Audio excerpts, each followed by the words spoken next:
This is Resonance 104.4 FM. Flipping marvellous, of course.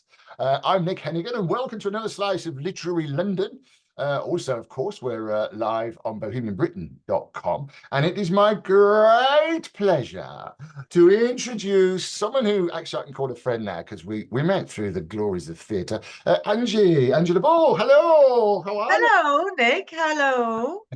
And if you're listening in stereo, you can obviously see us. Yes, because we're recording this live on for bohemianbriton.com. It'll also be on various YouTube channels and anywhere you get your podcast, I think is what you're supposed to say now. So how are you, Angie? I'm really well, thanks, darling. How are you? Cool, cool. It's great. It's nice to see you as well. And And you? tell us, so you're performing in London at the I Tabard am. Theatre at Bath Road in Chiswick W4, a play Yeah. called Appraisal, which we've already heard about because, of course, you're a co-actor, the writer and director Tim Marriott, he of the Yep. British Empire. I didn't mention it enough when I was talking to him, really. The British. Uh, and the Take two, that away. yeah, I know it's a good one, isn't it? It's the It two is brilliant. before me. So tell us a bit about the play first, and then how's it all going? So it is a work appraisal, as many people in the universe understand and dread, I think. And it's a work appraisal that goes wrong. He has one idea and agenda, and he's appraising my character, and she is not having any of it, basically. There's a proper power play of wits and all sorts of nonsense that just relays in a very cheeky twist, and not quite ends up the way that he's expected it at the start of the show. Yeah, it's quite interesting. I mean, comparisons have been made with Educating Rita and Oleana, and I suppose there are elements of all that in there. Yeah, yeah. I mean, it's just a great story as well, though, because it's so relatable. It's just, I mean, I'm saying this as if I've had many appraisals in the muggle jobs that I've had outside of acting, and actually I've been fortunate I haven't. So, because if I had to go through what I go through every night on the stage, even be it annually, it must be the worst feeling to think that you're going to walk into that once a year. There's a tick box exercise, and they'll probably change all the stats because the board of trustees need to see one thing and they're being presented with another. I mean, it just beggars belief, really. Yeah, Tim was saying that he actually, when he took his 17 years out of acting and was a teacher and worked in the proper world, as we like to call it, he said, he said, I did a few appraisals and I may well have slipped into the stereotypical kind of thing. I mean, it struck me, 'cause, I mean, I actually saw the very first one that you did, which was in a You container. did. You did up in In Edinburgh Edinburgh. in 2022. Wow, was it? And it was great. And I've never had an appraisal in my life. I have been a failure. My mother's still very disappointed. But No, she's not. I could thank you. I could completely get it though. I mean, what worked quite cleverly is you don't need to have a sort of a business head to appreciate what's happening between these two people. And in a sense, I suppose, the whole Me Too thing and presenting strong women, there are all sorts of elements that come into it. Absolutely. Yeah. I mean, but like I said, it's a slice of life, of which, all good theatre is, all good storytelling is, like across the board. And it is nice to see, the and I might be biased being female, but it's great to see that the female is standing her ground and she's not suffering fools lightly. And she's just gonna put up a fight for what she believes and not be bowled over, really, I suppose. Yeah, she doesn't go along with it. Yeah, no, it's great. And you've had a great time, haven't you? You just got back from Australia, was it? Where have you Well, been? I didn't go to Australia. I Yeah. didn't go. I had previous engagements that I had to forego that. But Tim went with great success. And he took it there last year as well, where it won Best Play at the Fringe. And I would have loved to have gone. Maybe next time. Tim Make me was laugh. saying, because I was saying, how did it come around? He said, because when I first saw it, Tim wasn't acting in it. It was the lovely Nicholas Collett. Yeah. I was saying to Tim, I said, so why did the actors change, if you don't mind me asking? He went, Tim just got a better job. He said, he said, that's the problem with working with really good actors. They go off and do other jobs all the time. So, Well, also, I mean, that's lovely of you to say. We all will always want more. But also, you know, with theatre, it's telly tends to come up quite, or can come up quite last minute. You know, you'll have an audition and it's filming in 2-3 weeks time. But theatre, because of it being could be anything from a 3-week to a 12-week run, for somebody to take that time out of their life, it needs to be in advance, you know. So even though, you know, you don't know that a play is necessarily going to be a hit the way this has been in Edinburgh, and then invited back a second year, and by that point you've already got irons in the fire for other productions that, you know, that Nick was working with himself and writing himself and producing, and already got a team involved. So, you know, when we get the phone call saying that was brilliant, it was sellout and award winning, will you come back? And we're like, yeah, oh, sorry, I'm kind of busy, which is brilliant, absolutely. But then, you know, yeah, I get it. I mean, if you're watching this rather than listening to us on Resonance 104.4 FM, you'll see behind me there's a big poster that says Henry V Lion of England. And it's an adaptation of Shakespeare's Henry V that I did. I wrote in 1992. Blimey, how long ago? Anyway, 30 years ago. Anyway, and we actually, it ended up performing at Stratford upon Avon for a season. And exactly that right. happened. So Michael Shaw, the lovely actor that was in it, who hadn't had an audition for nearly 6 months, we turn up in Stratford, he gets 3 in the first 2 weeks. It's kind of, I suppose, actor's life. I mean, I guess that's what you have to put up with, is it? Well, it's also getting the exposure, you know. Theatre casting directors and directors, they're in their world, they're busy, they're working, and if you've got TV, you can do a show reel, but you can't do that. Really, it's not accepted, because with theatre, unless you get the full works and the full screener like National Theatre Live, and otherwise it can just look like a school play, which isn't going to help anybody. So if you're out of town in somewhere like Stratford, and then you've got that wealth of industry that can visit you and then see how brilliant you are and go, oh, actually, you fit the bill. Would you like to come along? And who's going to say no to anything like that? So unfortunate for you, for your Henry V, but you launched somebody else's career into something else. He did do the whole contract, fortunately, so that was all right. That's good. Yeah, oh yeah, it worked out quite well for you. Our opening night was, anyway, that was another story. Our opening night was quite good fun. So, and I mean, I suppose let's talk about Edinburgh specifically, but also about you. So what got, because I obviously know, now say what I consider us, we're friends really now. We met at the Edinburgh. We're buddies. We are. And of course, the other great quality that you have is you're from Birmingham originally, ain't you, Bab? Oh yes, kid. Oh yeah. From Oh, Birmingham. Packet of choice and onion crisps and all of that. Oh yeah.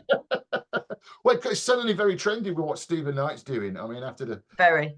the Peaky Blinders and this new thing, which I've not seen yet, called Our Town. Yeah. I did work in Aston in Birmingham, an inner city, but and years ago, someone was telling me about a bloke that ran a pub telling me about the Peaky Blinders, but it wasn't very complimentary. But that's another story. So what got you into, were your parents involved in the arts or acting? What got you going? So they loved live theatre. My mom did a lot of Amdram stuff and then did audition for drama college, but was unable to go in the end. Ironic, well, I don't know whether ironic is the right word, but anyway, my dad used to go to loads of theatre, and he saw her in a play that was happening in Aston, I think, around like 3 years before they actually met. And I've still got the program, which I'm like, oh, Oh, fantastic. What a great story. Yeah. I know. Sorry. So they've always loved theatre. Dad loved music and jazz, and visited London, you know, several times through the year to see various things. Always brought me along. And so it was just always instilled to just that live entertainment, just being there, and, you know, the smell of the grease paint and all of that kind of thing. And just, they were super supportive. And I went to see, when I was 7, I had the first, it was my first choice of what theatre show we could go and see.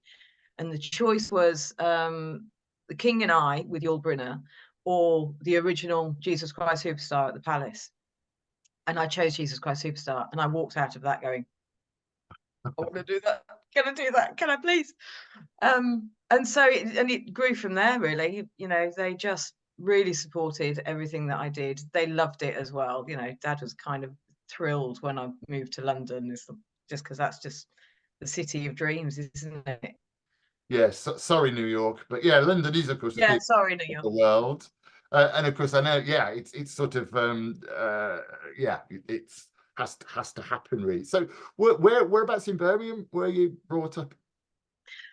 Well, born and bred in Sutton Coldfield, really. We did Sutton. Did you hear that come out then? It's Sutton Coldfield, really. It's Yes, the royal town. Don't forget the royal town of it is yeah, the royal town. yeah. Mom and Dad were publicans, so moved around an awful lot, really, from pub to pub. Kits Green, where obviously the Maccadown, where we had that conversation about my parents having a dog that was on the roof, as you do. We saw years To and years ago before when, yeah, yeah. Yeah, before we Yeah, even met. good pubs always had dogs on roofs, I seem to remember. But yes, the Maccadown's legendary pub in the Midlands, it certainly was anyway, in It Birmingham. was, yeah, yeah. And you were there. Yes. And then got into drama college at the age of 17 and moved down to London, and we've been in London ever since, really. Which drama school did you go to, if you don't I mind? went to ALRA, the Academy of Live and Recorded Arts in Wandsworth, the most magnificent Gothic building, the Royal Victorian Patriotic Building, just this Gothic palace, basically, in Wandsworth Common. It's sadly, the college isn't there anymore as a college. The building is, but just a fantastic hub of creativity, and it's got private apartments and had the drama college at the time, and the band Thompson Twins, they lived there and had their recording studio there. So, and one of the fellas from Duran Duran lived in another corner. And so there's a wine bar in there as well, which is still there, Le Gothique, which I think, if any of us are really honest, that's the only reason we accepted that drama college, because why would you not go somewhere where there's a wine bar in the venue? And so it was just these fantastic people around these, you know, completely bewildered teenagers all wanting to pretend that they were in fame, skipping around courtyards. And we didn't do the leg warmers and things like that, but we did skip around courtyards. Yeah, I was going to ask about the leg warmers. I mean, it's kind of important, isn't it? I mean, one of the because as you know, or if you might not know, but I was involved in starting Fringe Theatre in Birmingham again as a result of this play I wrote that went to Edinburgh.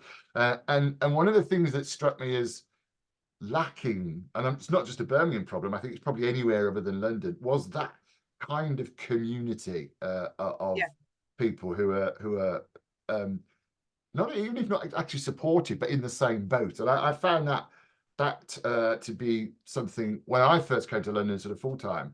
Actually, it's a residential social worker, but that's a boring story. When I first came full time to do the theatre, that was what, and I won a place to do a master's in producing.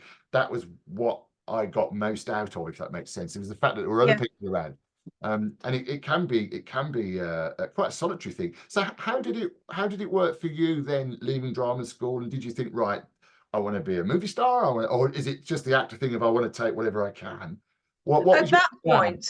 Yeah, I think at that point, I've always loved theatre. There's just something so vibrant, obviously, because if you mess up on screen, it's cut and you and start again. You know, if you mess up on stage, you just got to turn up stage and glare at another actor going, help me, or then just hope somebody comes in and does. You've just got to roll with it and just carry on regardless.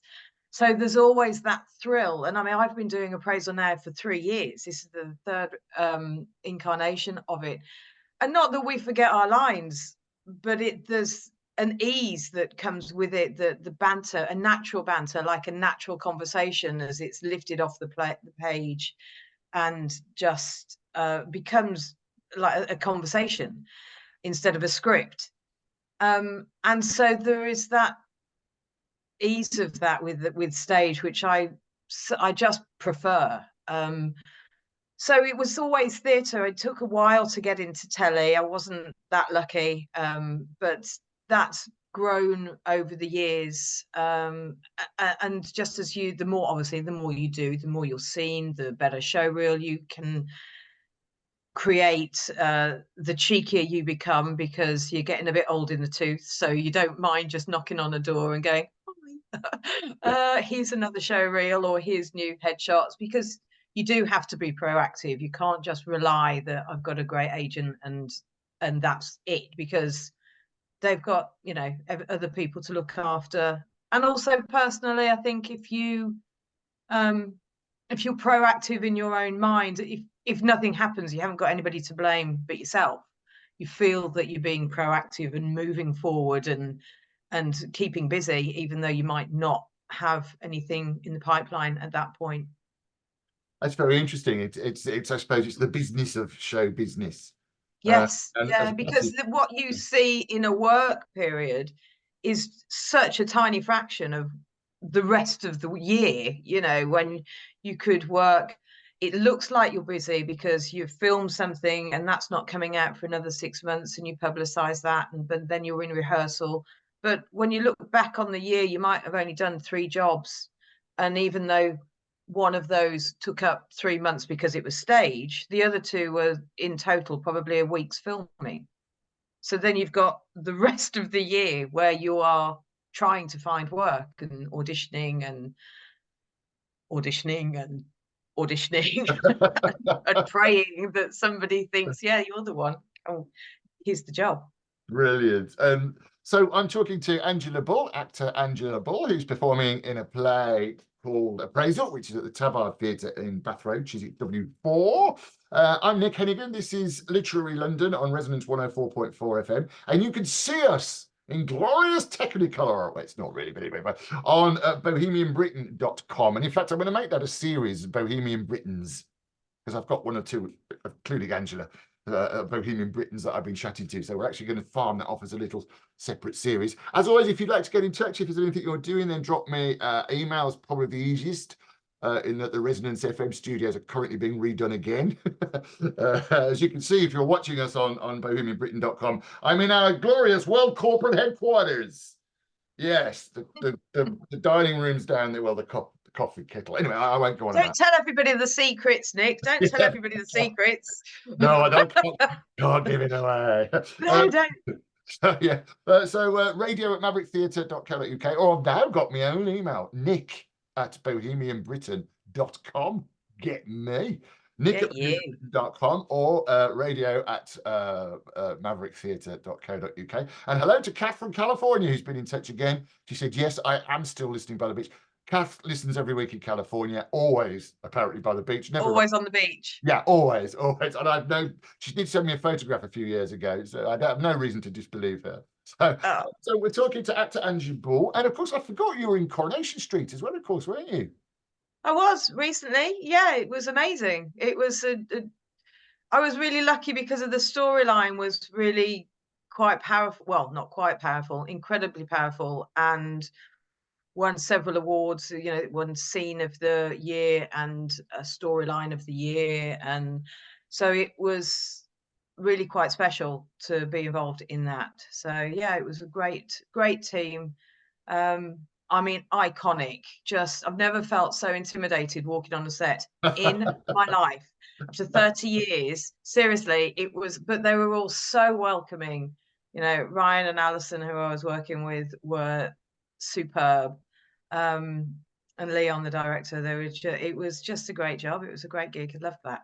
Yeah, I mean, he's iconic, isn't it? Coronation. I have to say, I've never seen. I can't believe I don't know why. Anyway, but I aspire to write for television as well. By the way, that's how good I am. But no, and the Rover's Return and the street set, and yeah, it must be incredible to do that. It is. You walk into the parking lot after you've got through security, and obviously the back of this, because it's, as we all know, it's actually bricks and mortar. It's built, and then you walk in. You're behind the all the houses, the pub and everything, the Rovers, but there's just this where the park is, the Victoria Park, I think it is, and somebody's going to correct me on that, and I apologize. But there's this little alleyway that comes out into the car park fundamentally, which is the cobbles, and you just can't help but skip over and just put your toe on the cobbles and go, oh my God, I'm on the cobbles. This is remarkable. So it was great fun. I really enjoyed it. Yeah, I did. I had a look around. I think they've moved since when I had a look around. There was an actor that I worked with who had a I love you, Deirdre. He's a nice chap. So I mean, so new actors. What would you say to yourself starting off? Is there anything that I mean, it's not that you're old now, but you've had a few years of experience. What would I say to myself then? So a very dear family friend was an actor, and he said, he was incredibly generous, and he always said, use my name, and ask permission, obviously, but use the people you know. Don't abuse them, but get yourself known. And if you have somebody that can help, don't be shy to not ask for advice or to just give you a helping hand, because I didn't with Terry, and I regularly kick myself now. So I wish that I had taken his advice with that a little bit more. Go and see as much as you can, be involved, make notes of the plays that you like, to understand the casting directors, because the casting directors are the gatekeepers, basically. So there's no point writing off to, if you don't want to do musical theatre, that you're writing off to somebody that specialises in that. So understand, don't waste your time. It's not just their time that you think may be wasted, which it isn't, but be specific where you want to go as well, and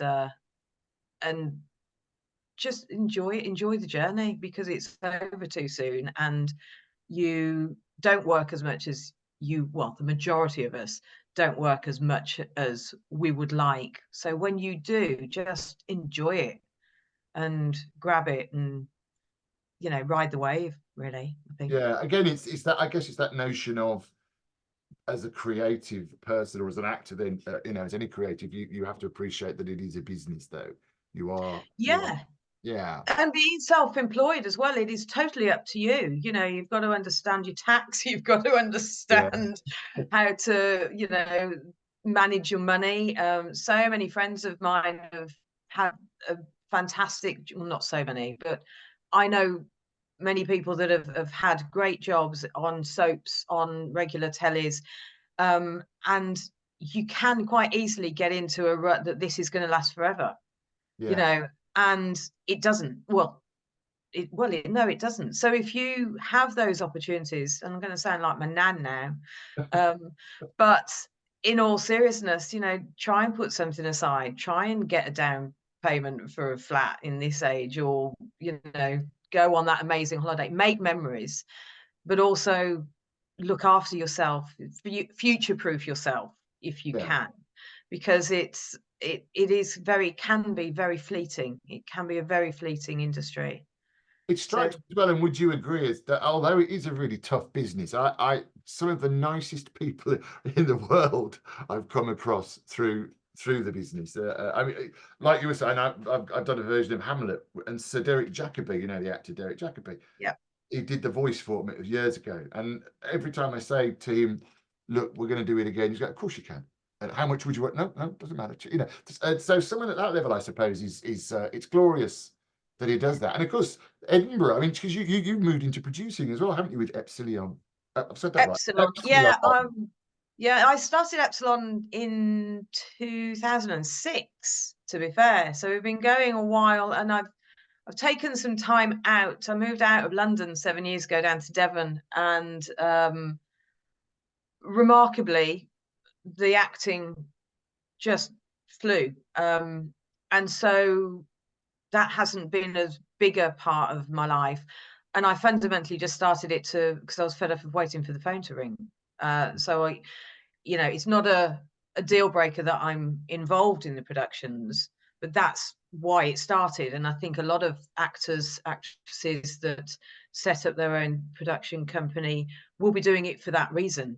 Obviously you want to involve as many people. I've never done a one-woman show. It's not all about me. It is about finding the talent, finding the skill, passing it on. Basically, it is that, just if you've got a platform to be able to use to bring somebody in fresh out of drama college, or use somebody who is recommended because they're brilliant but they haven't had a job for a while, and like I say, not shoehorning them in. If they don't fit, if they're not right, then that's fine, but they're, for want of a better word, benched, and they're always brought in for another audition. And I've used people in several productions, on stage and off. So it's a great little hub that you build, and it also, as an actress, it gives you the permission to ask questions as well, that this is, I want so and so to have a chat, or like this, for example, but they're not going to list Angela Bull. Who's Angela Bull? But an award-winning production company might throw a bit more weight and open a door. So we started it thinking, well, how hard can it be? Wow. A little bit tricky, but great fun. Great fun. What's next for you then, Ange? What are you up to next? So this is obviously running in London. Have you got any more? Yes, I've got a couple of tellies coming up. I've got on the new series of Royal Autopsy has just started. I think my episode is on the 29th of April. It is taking a slice of, it's like a drama documentary on Sky History that is looking at into the deaths of our monarchs. So in the first series, I was working with Queen Elizabeth I. I was her right-hand lady, and this series it's Queen Anne. And we've got Dr. Alice Roberts, who is doing the pathology and the modern day science, and looking into the written memoirs of their courtiers and what actually killed them. So that's pretty amazing. And you get to dress up in amazing dresses, which any little girl is never. I might be 53, but I'm still a little girl when it comes to a dress and a wig. And then D.I. Ray is coming out, season 2, so I'm featuring that as well. And then working at Park Theatre in June and July with Guy Masterson and Park Theatre in the Marilyn Conspiracy, which is where we first met, in Edinburgh again. Yeah, again. Are you doing Edinburgh this year?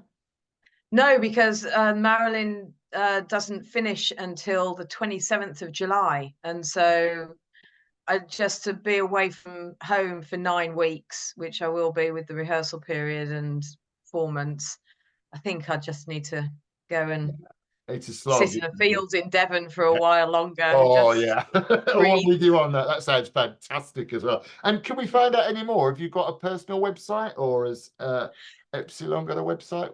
Yeah, it's epsilonproductions.co.uk.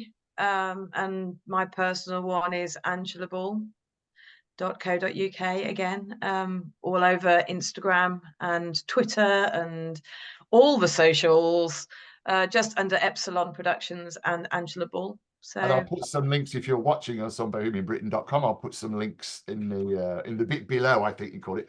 We run out of time. Thank you so much, Angela. Crikey, that was quickly, didn't it? So if you'd like to see Angela, she's performing at the Tabard Theatre, Bath Road, Chiswick W4. Again, I'll put the links on BohemianBriton.com. But that's all we've got time for. Thank you very much for your company. I'm Nick Hennegan. Thank you so much. Thank you, Angie. This is what is it? Literary London, yeah, on Resonance 104.4 FM.